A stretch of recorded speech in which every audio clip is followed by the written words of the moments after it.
Roughing It by Mark Twain, Chapter 68.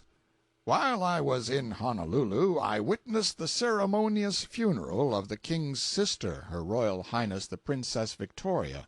According to the royal custom, the remains had lain in state at the palace 30 days, watched day and night by a guard of honor, and during all that time a great multitude of natives from the several islands had kept the palace grounds well crowded, and had made the place a pandemonium every night with their howlings and wailings, beating of tom-toms, and dancing of the, at other times, forbidden hula-hula by half-clad maidens to the music of songs of questionable decency chanted in honor of the deceased.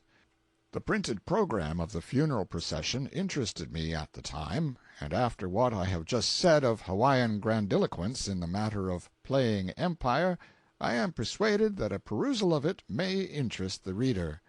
After reading the long list of dignitaries, etc., and remembering the sparseness of the population, one is almost inclined to wonder where the material for that portion of the procession devoted to Hawaiian population generally is going to be procured.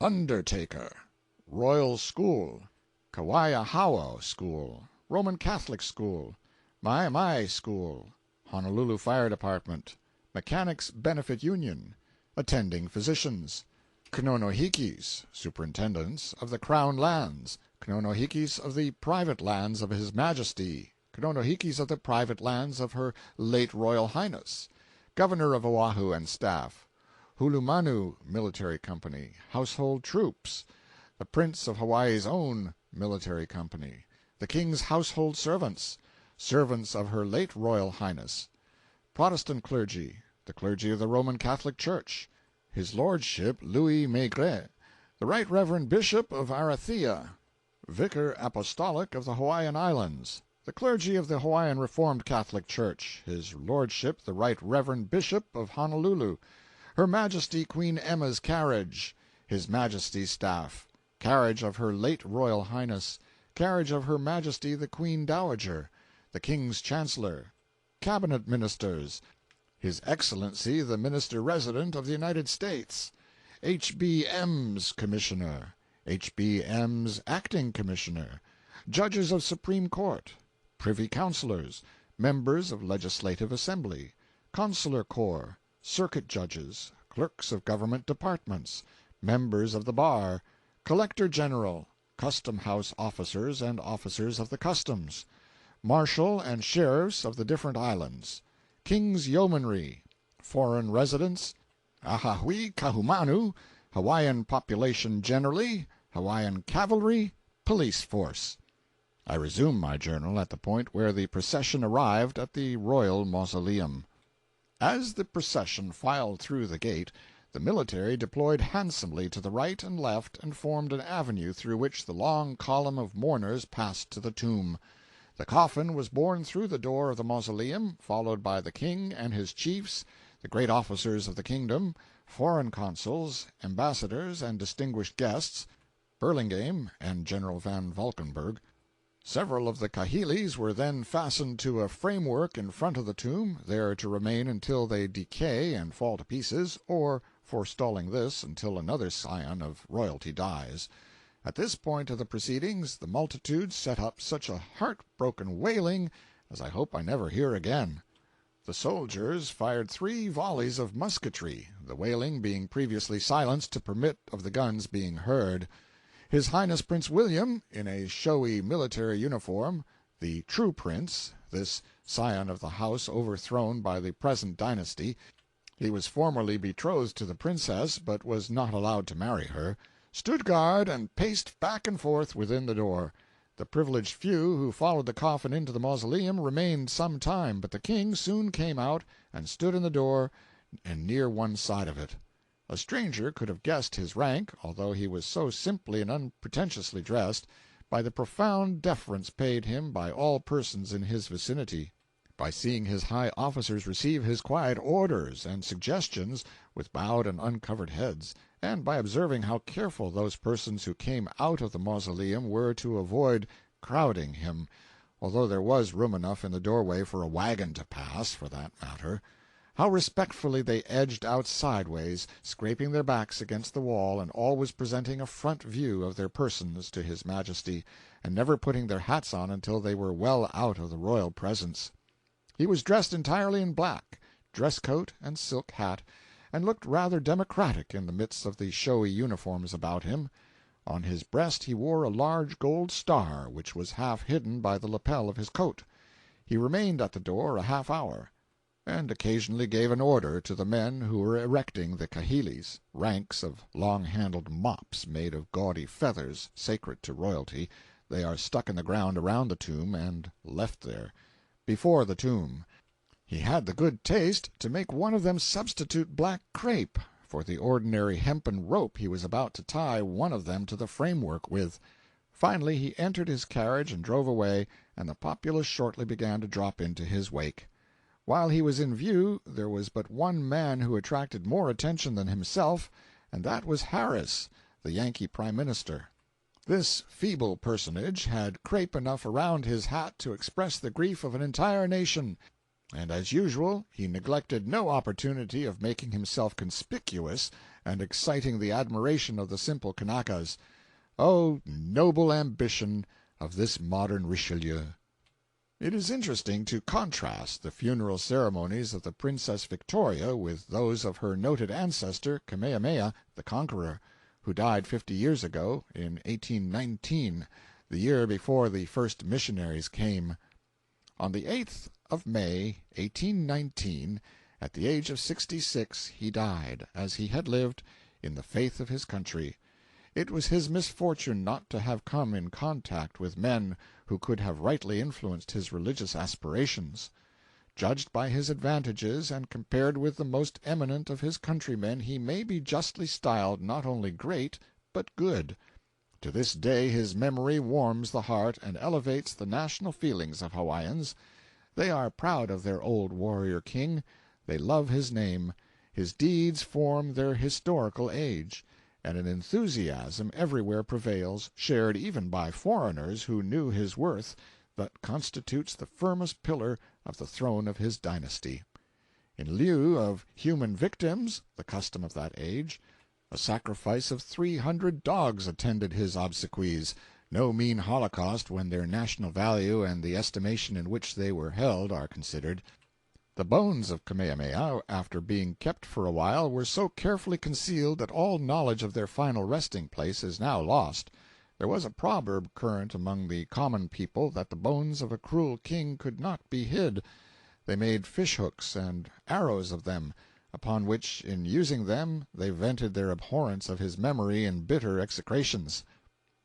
The account of the circumstances of his death, as written by the native historians, is full of minute detail, but there is scarcely a line of it which does not mention or illustrate some bygone custom of the country. In this respect it is the most comprehensive document I have yet met with. I will quote it entire. When Kamehameha was dangerously sick, and the priests were unable to cure him, they said, "Be of good courage, and build a house for the god," his own private god or idol, "that thou mayest recover." The chiefs corroborated this advice of the priests, and a place of worship was prepared for Kukailimoku and consecrated in the evening. They proposed also to the king, with a view to prolong his life, that human victims should be sacrificed to his deity, upon which the greater part of the people absconded through fear of death, and concealed themselves in hiding-places till the tabu pronounced ta-boo, means prohibition, we have borrowed it, or sacred. The tabu was sometimes permanent, sometimes temporary, and the person or thing placed under tabu was for the time being sacred to the purpose for which it was set apart. In the above case the victims selected under the tabu would be sacred to the sacrifice, till the tabu in which destruction impended was passed. It is doubtful whether Kamehameha approved of the plan of the chiefs and priests to sacrifice men, as he was known to say, "The men are sacred for the king," meaning that they were for the service of his successor. This information was derived from Liholiho, his son. After this, his sickness increased to such a degree that he had not strength to turn himself in his bed, when another season, consecrated for worship at the new temple, Heau, arrived, he said to his son Liholiho, "Go thou, and make supplication to thy God. I am not able to go, and will offer my prayers at home."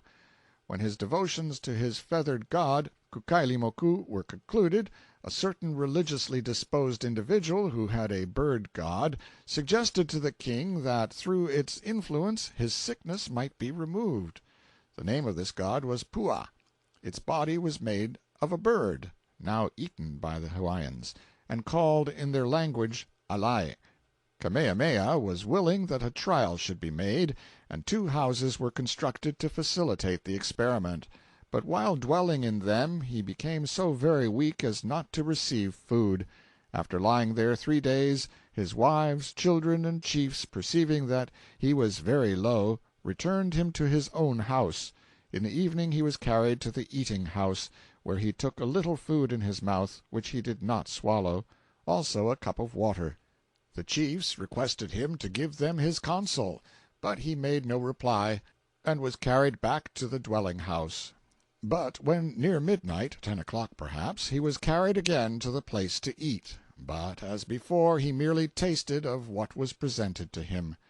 Then Kaikiowa addressed him thus: "Here we all are, your younger brethren, your son Liholiho, and your foreigner. Impart to us your dying charge, that Liholiho and Kahumanu may hear." Then Kamehameha inquired, "What do you say?" Kaikiowa repeated, "Your counsels for us." He then said, "Move on in my good way, and—" He could proceed no further. The foreigner, Mr. Young, embraced and kissed him. Haopili also embraced him, whispering something in his ear, after which he was taken back to the house.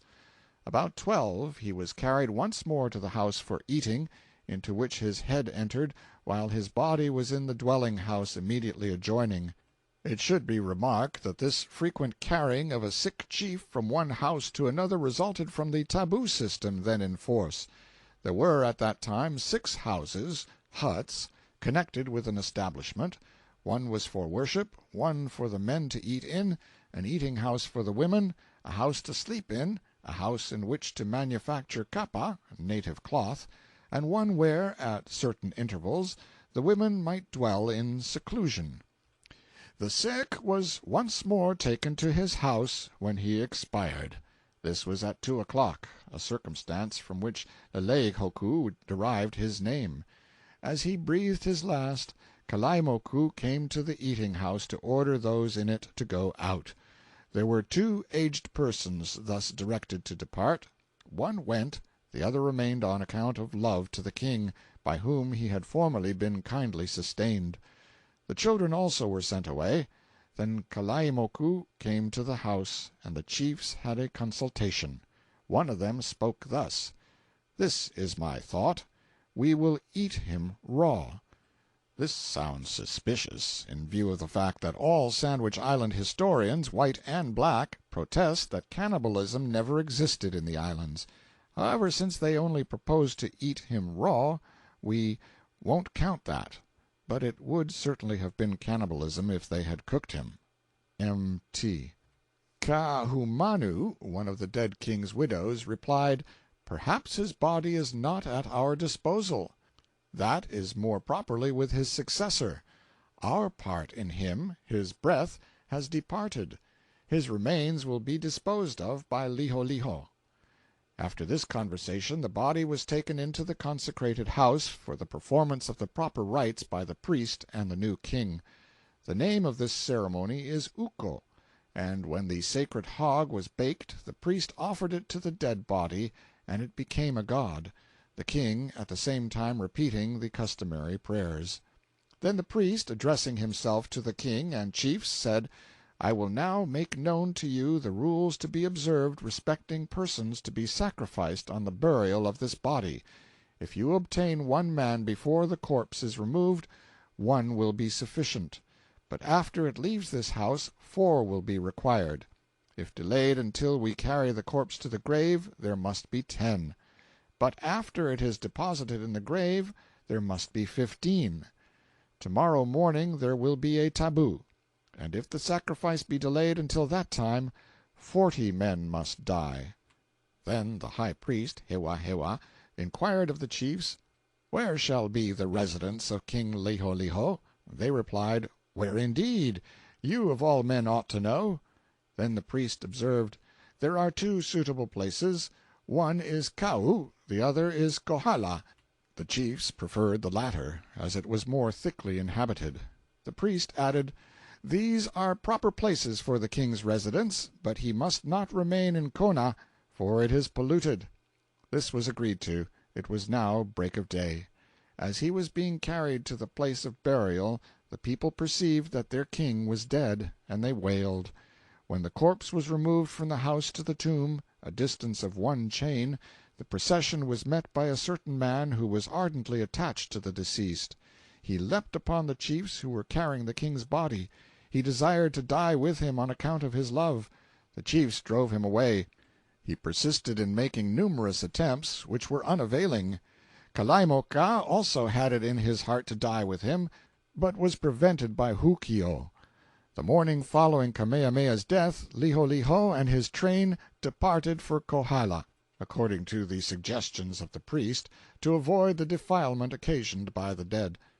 At this time, if a chief died, the land was polluted, and the heirs sought a residence in another part of the country until the corpse was dissected and the bones tied in a bundle, which being done, the season of defilement terminated. If the deceased were not a chief, the house only was defiled, which became pure again on the burial of the body. Such were the laws on this subject.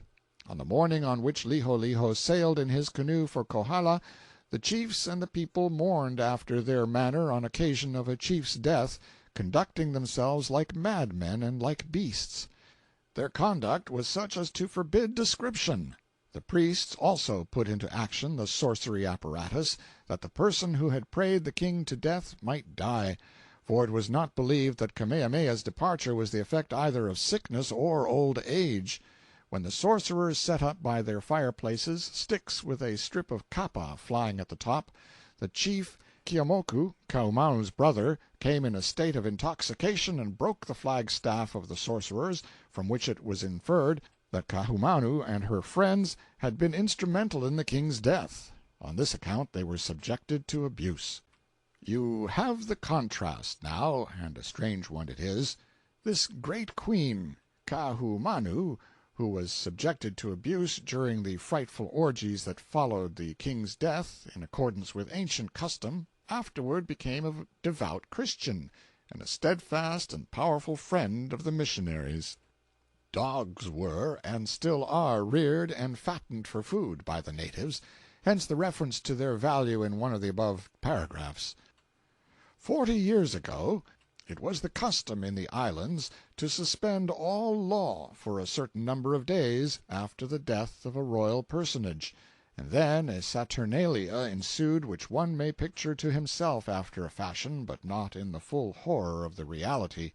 The people shaved their heads, knocked out a tooth or two, plucked out an eye sometimes, cut, bruised, mutilated, or burned their flesh, got drunk, burned each other's huts, maimed or murdered one another according to the caprice of the moment, and both sexes gave themselves up to brutal and unbridled licentiousness.